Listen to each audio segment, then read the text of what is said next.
Dans la ville de Kiev, en Ukraine, réside Yuri Boyka, un combattant de MMA réputé pour être le meilleur combattant d'Europe, qui détient le titre prestigieux de champion incontesté. Boyka participe à un combat clandestin dans une arène souterraine, où le public l'acclame alors qu'il domine sans peine son adversaire, portant tous ses coups sans en encaisser un seul. D'un coup de pied en plein vol, Boyka met rapidement son adversaire KO. La scène se déroule ensuite dans une prison de haute sécurité en Russie, où les détenus s'affrontent dans des combats organisés pour le plaisir des gardiens et du directeur de la prison. Bien que ces combats puissent sembler inoffensifs pour les personnes extérieures, ils peuvent devenir brutaux lorsqu'ils impliquent certains des participants. Parmi les détenus, Cauchemar est le plus dangereux, connu pour sa férocité et son agressivité.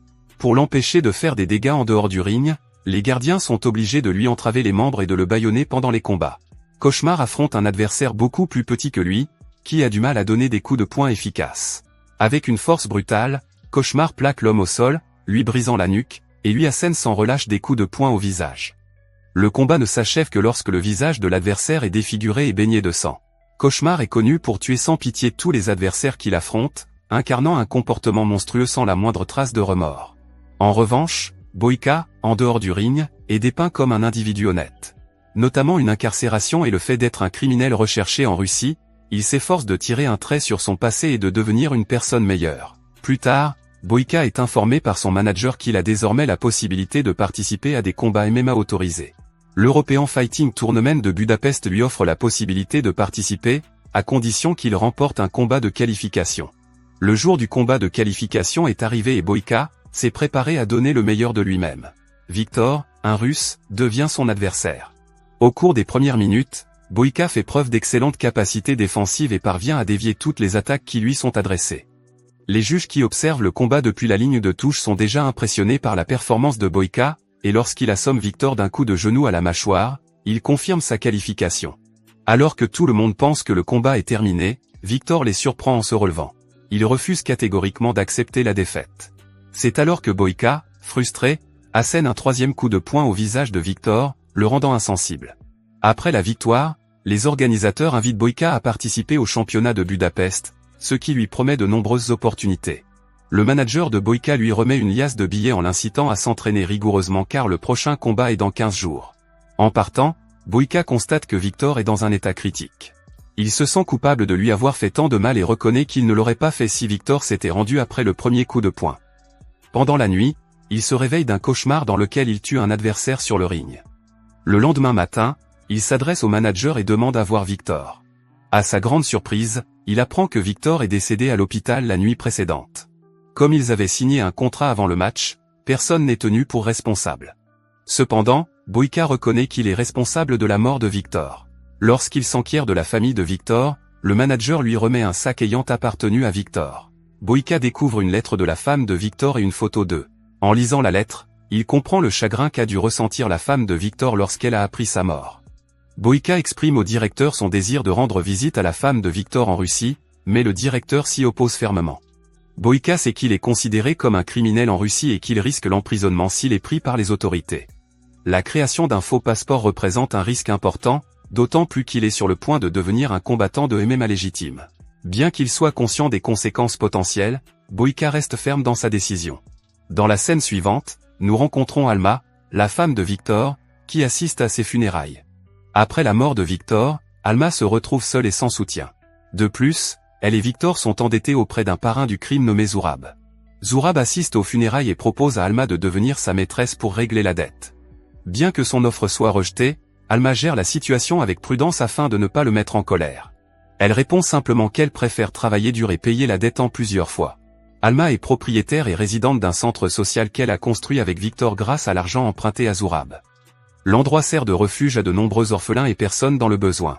À son arrivée en Russie, Boyka a l'intention de rencontrer Alma, mais il l'observe se faire conduire dans une voiture noire par un groupe d'hommes. Il s'avère que la jeune fille travaille comme serveuse dans le club de combat clandestin de Zourab, qui exerce sur elle un contrôle possessif. Plus tard, Boyka se rend au club de combat et y trouve Alma. Lorsqu'il tente de lui parler, les associés de Zourab interviennent et l'escortent à l'extérieur. Préférant éviter une confrontation physique, Boyka s'enquiert poliment des horaires de travail d'Alma. Les gangsters l'attaquent, mais sont rapidement vaincus par Boyka, qui démontre ses talents de combattant professionnel. Impressionné par les prouesses de Boyka, Zurab souhaite le recruter dans son club, reconnaissant qu'il a besoin d'un artiste martial compétent. Malgré l'offre de Zurab, Boyka précise que son intention est seulement de rencontrer Alma et non de participer au combat. Zurab suggère de parler à Alma au nom de Boyka, en refusant de permettre à Boyka de la rencontrer, mais Boyka n'est toujours pas d'accord et part. Une fois Boyka hors de vue, Zurab demande à ses associés de le surveiller. Le lendemain, Boyka parvient à se faufiler dans le centre communautaire et rencontre Alma. Il lui remet la lettre de Victor et lui demande si elle doit travailler au club de combat. Alma exprime son désir de travailler ailleurs, mais reconnaît qu'elle est liée par une dette. En lisant la lettre, elle se demande si Boyka a assisté au dernier combat de son mari. Boyka avoue qu'il a été le dernier adversaire de Victor, soulignant que sa mort n'était pas intentionnelle. Cependant, Alma refuse d'écouter l'homme responsable de la mort de son mari. Plus tard, Boyka approche Zurab et accepte de se battre pour lui. En échange, Zurab doit effacer toutes les dettes d'Alma. Les conditions stipulent que Boyka doit gagner 3 combats contre des adversaires choisis par Zurab. Le gangster lui assure également une protection policière, car il sait que Boyka a utilisé un faux passeport pour entrer en Russie. Le lendemain, Alma rencontre Boyka pour l'informer qu'elle ne veut pas de sa sympathie. Bien qu'elle insiste pour qu'il parte, Boyka persiste, affirmant qu'il poursuit cette affaire pour sa satisfaction personnelle. Par la suite, il se rend dans un gymnase voisin pour se préparer au combat, mais il est harcelé par un homme. Lorsque l'homme persiste, Boyka le maîtrise rapidement d'un coup de pied. Vient ensuite le jour du premier combat. Boyka affronte un boxeur local dans un combat apparemment simple. L'adversaire réussit à donner quelques coups de pied, mais n'est pas à la hauteur de l'habileté de Boyka. Boyka le met à terre et s'abstient de porter le coup de grâce. Heureusement, l'adversaire abandonne, évitant ainsi à Boyka de subir d'autres dommages. Après le combat, Alma lui sert un verre. Boyka demande à Alma si elle connaît une bonne salle de sport locale, car celle qu'il envisage de visiter ne répond pas à ses critères. Alma lui propose d'utiliser la salle de sport située dans son centre communautaire.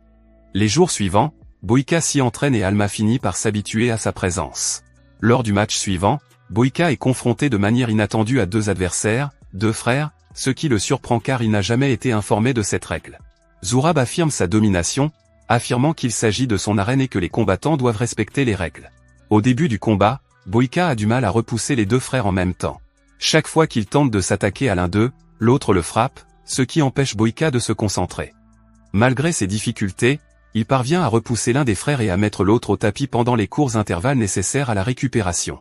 Le combat reste équilibré jusqu'à ce que Boyka reçoive un coup de pied dans le bas du dos, déjà blessé. Souffrant d'une douleur atroce, il aperçoit Alma dans le public, qui le motive à persévérer et à continuer à se battre. Par la suite, il vainc ses 2 adversaires de manière décisive, en marquant un double knockout. Le public applaudit à tout rompre, surpris par sa victoire dans ce combat difficile.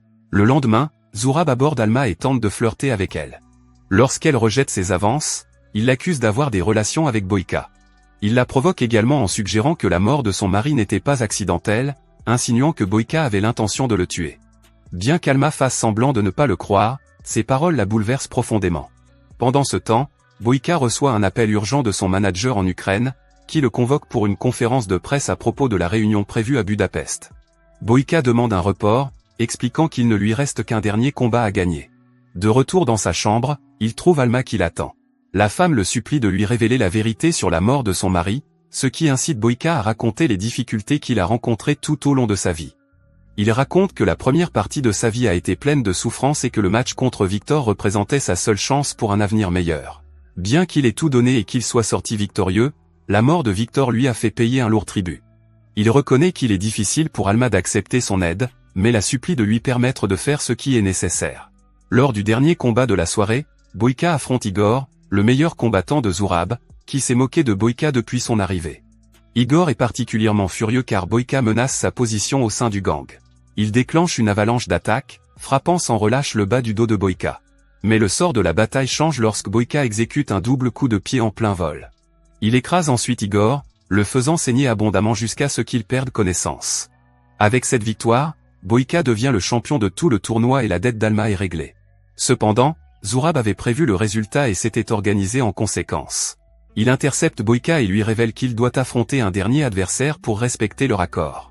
Boyka n'a plus que quelques heures avant la rencontre cruciale de Budapest, déterminante pour sa carrière. Néanmoins, il refuse de partir sans avoir sauvé Alma. Il demande donc au manager de reporter le combat au lendemain matin et se prépare à affronter le champion du monde. L'adversaire s'avère être Cauchemar, un adversaire redoutable qui a vaincu et même tué tous ses précédents adversaires dans la prison russe. En raison de ses tendances violentes, il est escorté dans l'arène avec des sangles. Au début du combat, Boïka se sent déjà fatigué. Malgré ses efforts, ses attaques semblent inefficaces face au formidable physique de Cauchemar. La bête assène plusieurs coups de poing à Boïka avant de lui asséner un coup de pied dévastateur à la mâchoire. Sous l'effet du choc, Boïka tombe au sol et se relève péniblement. Alors qu'il est sur le point de perdre le combat, il rassemble les forces qui lui restent et se relève, avant d'être à nouveau frappé de plein fouet. Alors que Cauchemar est presque sûr de sa victoire, Boïka le surprend avec un coup de pied soudain, ce qui change le cours du combat. Saisissant l'occasion, Boïka bloque la bête dans une clé de bras, lui brise le bras droit avant de l'éjecter du ring. Ce geste décisif assure la victoire de Boïka, mais Zurab n'est pas disposé à relâcher Alma. Il organise l'assaut de ses hommes de main alors qu'il tente de s'enfuir avec la jeune fille. Alors qu'Alma est entraînée, Boïka, animé par la détermination et la colère, s'engage dans une confrontation féroce avec les gardes, les éliminant tous. Il finit par affronter Zurab et le met à terre, bien qu'il soit blessé par balle. Malgré la douleur, la fureur de Boïka éclipse tout le reste. Finalement, Boïka met fin à la vie de Zurab en l'étranglant. Alma tente d'aider Boïka, mais il la bloque en lui demandant s'il lui pardonne. Plus tard, la police arrive et l'arrête.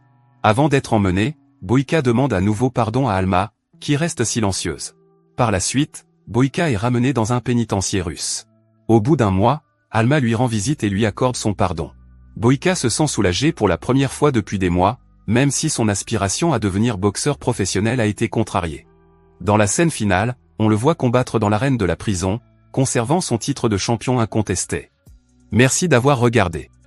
Si vous avez aimé la vidéo et que vous souhaitez aider la chaîne à grandir, laissez un like, un commentaire et abonnez-vous.